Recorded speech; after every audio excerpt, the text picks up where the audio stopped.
Today I wanted to briefly discuss what notebooks I will be using for 2024.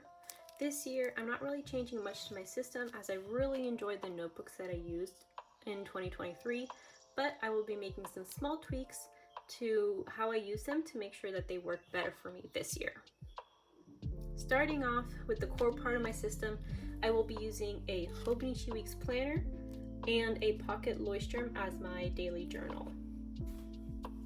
This year I picked up the Black Paper Series Standard Edition, and I'm currently not using a cover besides a clear one which I removed just because it causes some glare.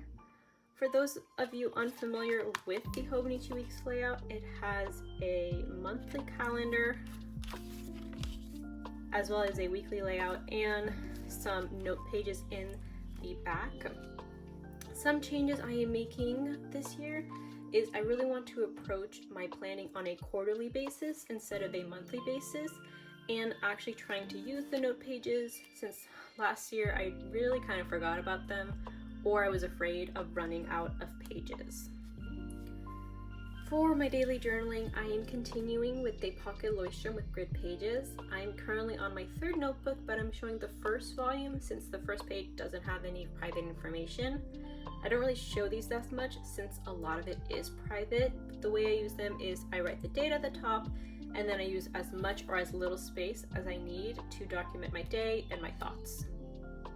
And ultimately, I think I will just keep using this system as I go, which is why I didn't set up a new notebook for the start of 2024, and I'm just continuing with the current notebook that I'm using at the moment. Just want to note, sorry if the lighting changes as the sun is seeming to kind of go in and out as I'm filming this.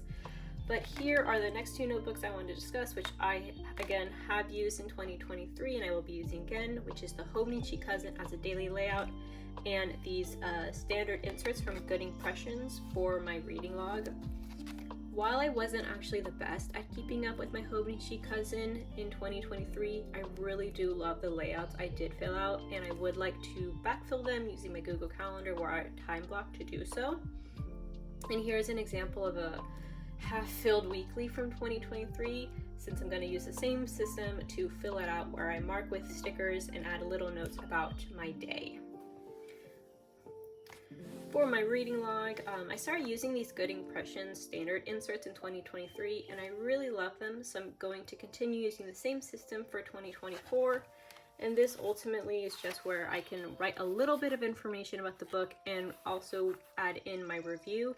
And I will be filming a more in-depth video on how I actually track and log my reading in my notebook, so just be on the lookout for that as well. And lastly, we have the two notebooks I am adding to my system, which are the Hobonichi 5-year journal and a commonplace sort of notebook in a Leuchtturm 1917. So I am finally starting a 5-year journal this year, and the way I am using it is essentially on the left-hand side, I'm writing a brief little highlight or just something I want to remember when I go back to read this. And on the right-hand side, I will be picking a small journal prompt. So I essentially have enough room to journal for each year, and then be really cool to see how my answer changes over the years. I will be sharing the journal prompts I'm using on my Instagram since I've gotten a lot of requests to do so. In regards to my Pocket Leuchtturm, I added this sort of as a creative outlet to borrow a journal, but also a way to keep track of information and lists throughout the year. Some examples are like a breakdown of each of my goals, a future log, list of appointments I need to make the year, maybe entertainment coming out this year, things like that. Essentially, this is just really a commonplace notebook to keep all of that information in one space. However, I will most likely not keep this notebook at the end of the year, and any information I want to keep to reference for future years, that is stuff going in my Hobonichi Weeks. So essentially it's sort of a companion, it's helping me plan in my Hobonichi Weeks, if that makes sense. I hope you enjoyed this video, and make sure to follow me on my Instagram, which is linked in the description below if you want more frequent updates on the notebooks I'm using this year.